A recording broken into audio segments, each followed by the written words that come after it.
Can you explain the core differences between, what is a traditional CDP and what's a composable CDP, and what are limitations of a traditional approach versus what composable brings to the table?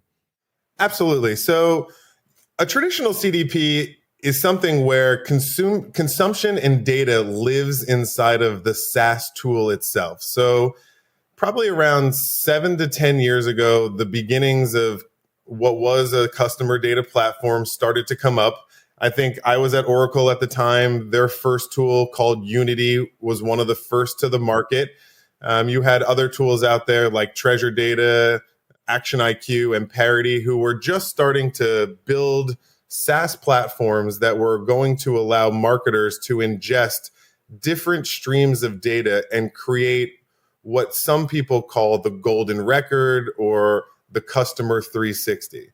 And what I mean by that is you would take stuff like transactional databases that were traditionally in a warehouse and combine them with marketing data such as event click stream from email, from web analytics, from e-commerce purchases, also mobile application data, and put those into these traditional CDPs or SaaS applications, which would then combine them and allow a marketer to get a single view of the customer. That was the original purpose of the traditional CDP, which was to get a single view of the customer.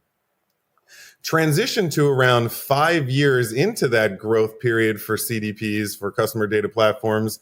And what happened is that the tools, these traditional CDPs, were not able to handle the breadth of the data that these businesses were starting to collect on their consumers. So you were starting to find challenges where the marketing automation tools and the CDPs were not able to take in the amount of event stream data around the customer and process it without incurring extremely high costs to the business.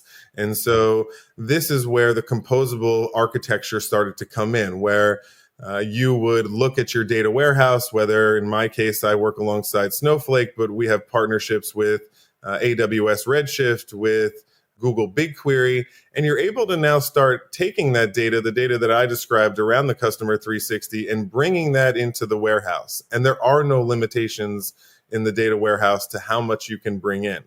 Then we were able to bring tools that would not take that data out of the warehouse and put them on top of the warehouse in a composable fashion. So that's what GrowthLoop was built for. So this is a NoSQL activation layer and segmentation layer that can utilize that full breadth of that customer 360 inside of the warehouse without having to move data out of the warehouse, out of the SaaS marketing automation tools, and into these traditional CDPs.